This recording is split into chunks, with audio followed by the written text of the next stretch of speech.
Bonjour à tous, bienvenue sur la chaîne de School of Survival 2B. Voilà, aujourd'hui je voulais vous présenter un sac que je vais utiliser comme sac d'évacuation. Donc c'est un sac de chez Dimatex. C'est le sac Tom qui est présent sur un catalogue depuis quelques années déjà et qui avait été réalisé par Dimatex à la demande de l'armée française. Donc c'est un sac qui peut servir à plusieurs choses, emporter du matériel de secours. Voilà. Le sac est au catalogue depuis quelques temps.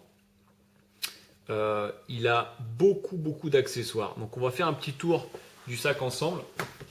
Donc, comme la plupart des sacs de chez Dimatex, il est réalisé en 1680 deniers polyamide avec un revêtement PVC à l'intérieur, ce qui le rend complètement étanche. Donc on va faire un petit tour ensemble. Donc au niveau des dimensions déjà, on est sur un sac qui fait 45 de long, 45 cm de hauteur et 18 cm de largeur, 18 à 20 cm une fois que le sac est complètement rempli. Donc voilà, donc au niveau de l'aspect extérieur, on a un sac qui est recouvert de passants mollis devant et derrière. Voilà, à l'arrière, on a, je ne sais pas si vous voyez, voilà, on a des emplacements pour des patchs velcro. 1, 2 et 3. On a un petit logo ici, treuillage, ce qui signifie en fait que les sangles que vous voyez ici qui servent à porter le sac par les mains, les sangles font le tour complet du sac en passant par dessous. Donc elles sont prévues pour résister à des charges assez importantes et éventuellement treuiller avec une personne. On a deux sangles élastiques avec un cord lock de chaque côté. On a ici sur le côté, on retrouve, comme sur tous les sacs Dimatex, une étiquette avec le logo de la marque. Donc on a deux sangles de compression de chaque côté du sac. Voilà. Des anneaux d'arrimage, donc deux gros anneaux de chaque côté pour y fixer la bandoulière. Nous avons ensuite deux anneaux sur la face avant. On n'en a pas sur la face arrière.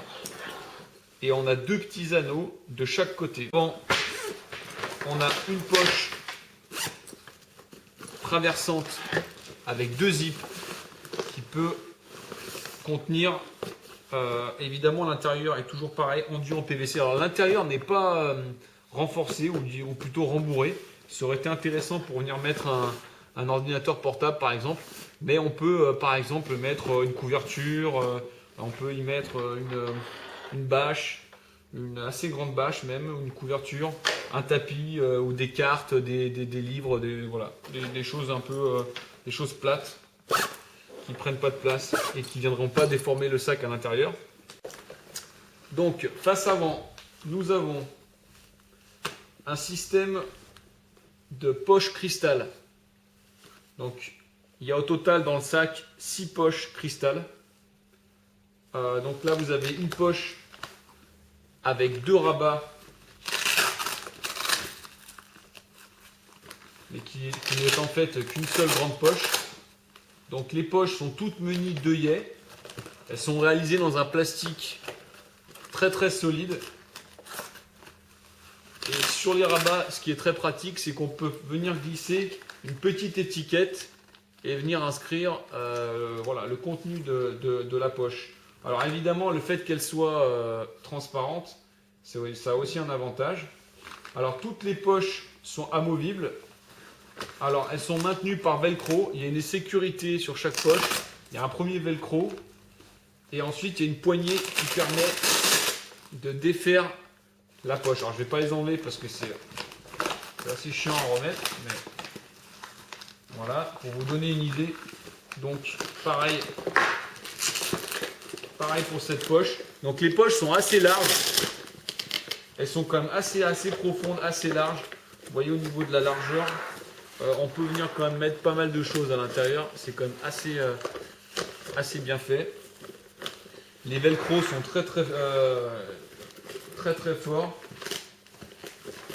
Sur les côtés du sac, on a des passages de sangle avec un velcro ici qui peut permettre de sangler des choses et qui pourront venir se loger dans la longueur du sac de chaque côté, en haut et en bas.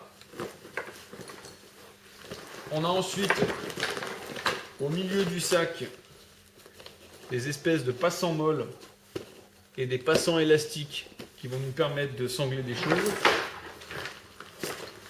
Je fais un petit tour, voilà, ça c'est l'autre côté qui est exactement pareil, sauf que là on a des poches qui sont un petit peu plus grandes. Donc là au niveau des dimensions des poches, je vais quand même vous donner des infos. Là par exemple pour celle-ci on est sur du à peu près 20 cm sur 20. Donc les 4 poches ici font la même taille. À part celles du bas qui sont un peu plus moins hautes, enfin qui sont un peu moins hautes, elles font 16 et celles du haut font 20 cm. Voilà, et après on a une taille à peu près en largeur, on est sur du 8-9 cm de large, ce qui est quand même pas mal.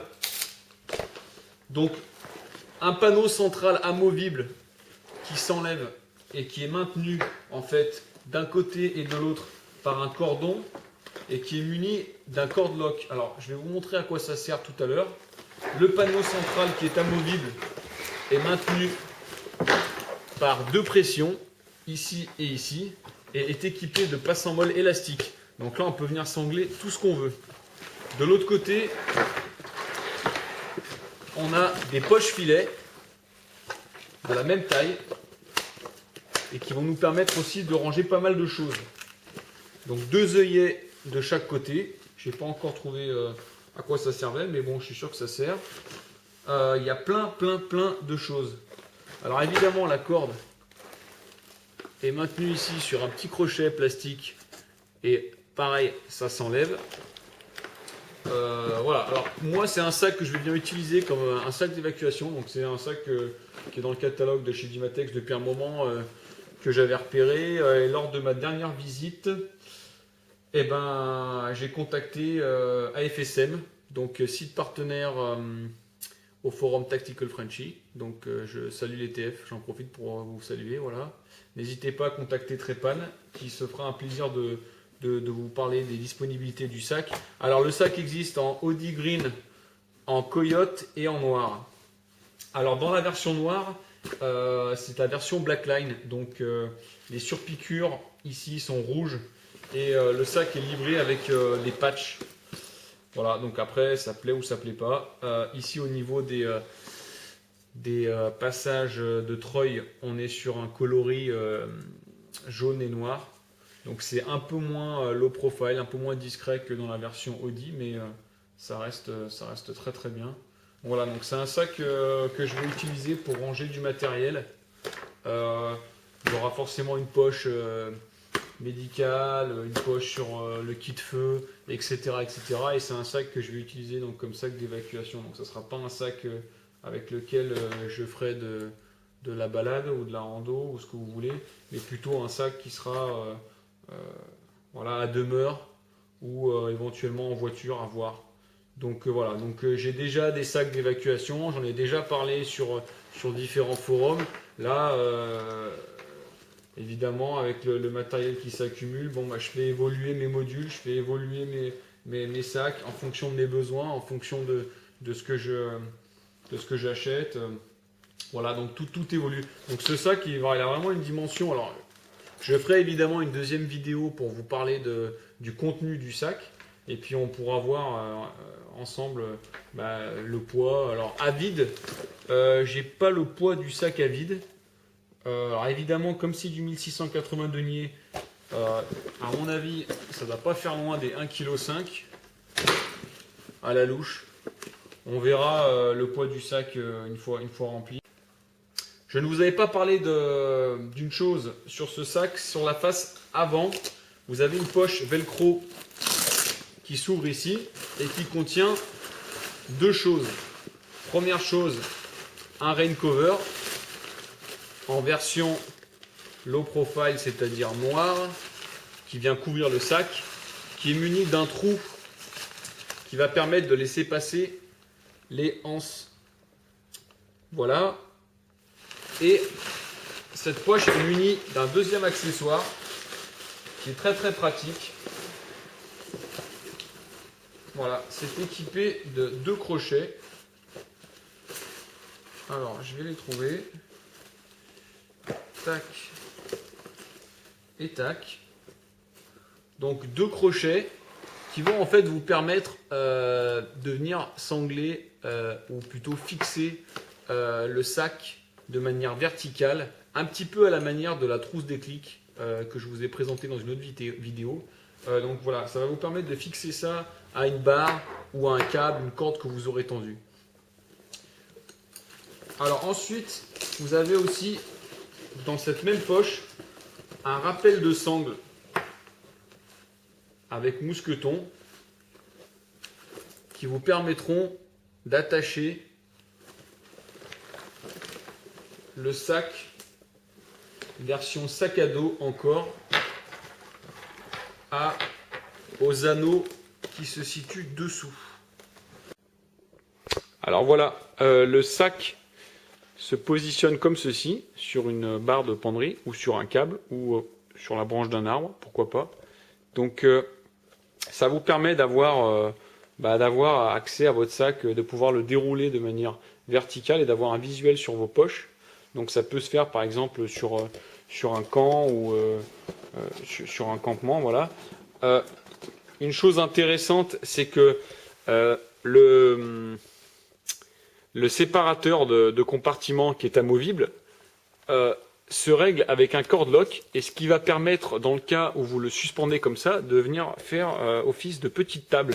Donc c'est quand même assez rigide. Je pense que il y a une plaque de plastique à l'intérieur, et ça va vous permettre de venir poser des choses. Alors voilà, ça reste quand même très souple, mais ça vous permet de poser des choses et d'organiser un petit peu vos affaires.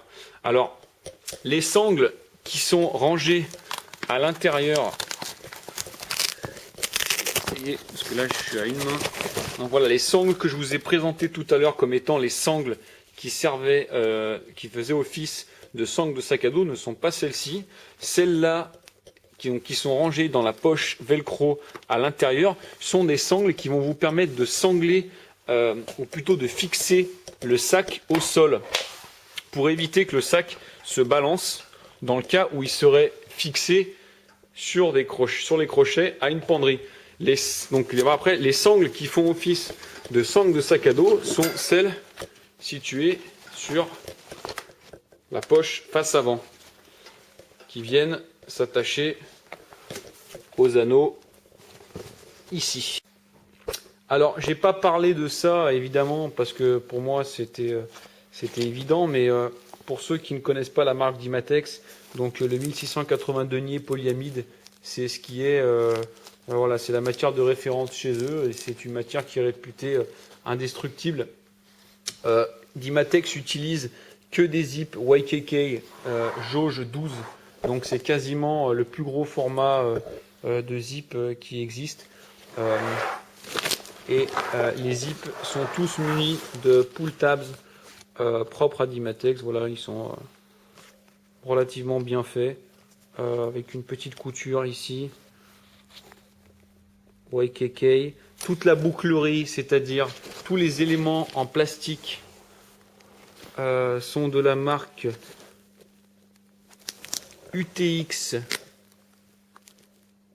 Donc c'est le top du top, que ce soit les anneaux de treuillage, petits, grands, tous les clips, vraiment toute la bouclerie, quoi, tout ce qui est en plastique. Voilà, donc c'est un sac de très très bonne facture. Donc j'en ai pas parlé, mais il y a également une sangle ici. Donc là on est sur la face avant, donc c'est là où il y a le logement des crochets de suspension et des sangles que j'ai sortis qui vont faire office de sac à dos, de sangle de sac à dos. Donc voilà, la sangle qui est ici est une sangle qui va permettre l'ouverture très rapide de la poche velcro. Également un détail, voilà, c'est vraiment un détail, mais c'est un détail qui fait la différence. Vous avez de partout des pull tabs qui vous aident à venir fermer le sac. Vous voyez, voilà, c'est vraiment très très bien fait. Les zips fonctionnent très bien. On vient ensuite sangler et régler les sangles de compression pour fermer le sac. Enfin, c'est vraiment niveau fabrication, voilà, c'est vraiment du très très haut de gamme. On a également deux bandes velcro ici sur le dessus du sac, donc en haut des anses, qui vont vous permettre de mettre par exemple une bande patronymique ou un patch de votre choix. Donc ensuite au niveau du port du sac, on a trois possibilités pour transporter le sac. Soit la méthode classique avec les anses, soit on a le port bandoulière avec la sangle qui est bien sûr amovible et réglable. Voilà, il y a un petit renfort au niveau de l'épaule. Ensuite on a un troisième port qui est très intéressant, qui est un port sac à dos. Donc pour le port sac à dos, on vient prendre les sangles et les fixer ici, de chaque côté.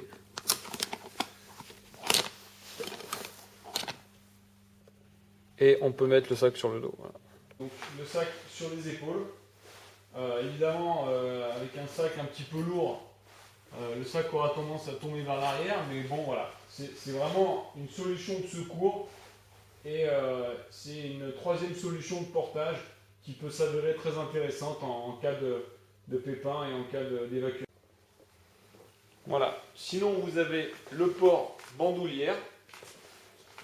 Voilà. Donc pour vous donner une idée de la taille du sac en bandoulière. Donc c'est bon, évidemment, il faudrait qu'il soit plein pour que je me rende compte du confort, mais voilà, port bandoulière et port classique avec les deux anses. Voilà, ben c'est terminé pour aujourd'hui. J'espère que la vidéo vous a plu. J'espère que ce sac vous a plu. Je vous rappelle que ce sac est disponible sur le site de afsm.fr. L'adresse, c'est ici. N'hésitez pas à me laisser vos commentaires et vos questions. C'est très utile pour moi et ça peut l'être pour vous. En général, j'ai pas l'habitude de trop parler à la fin de mes vidéos, mais je vais en profiter pour vous souhaiter des bonnes fêtes de fin d'année, de saluer tous les membres du forum Tactical Frenchy qui me regardent. Et j'en profite aussi pour saluer mes amis du Québec. Voilà, les Québécois sont des gens géniaux que j'apprécie beaucoup. Qu'est-ce que je voulais dire aussi? Je vais finir par une petite phrase qui est chère à un ami à moi. En français, ça se traduirait par « Si vous n'êtes pas toujours prêt, vous n'êtes jamais prêt ». Voilà, je vous laisse méditer là-dessus. À bientôt, ciao. Bon, je ne veux pas faire scandale, donc évidemment, je salue aussi tous mes amis corses qui se reconnaîtront, amis d'enfance et amis de YouTube, aussi bien les 2A que les 2V. Voilà, salude.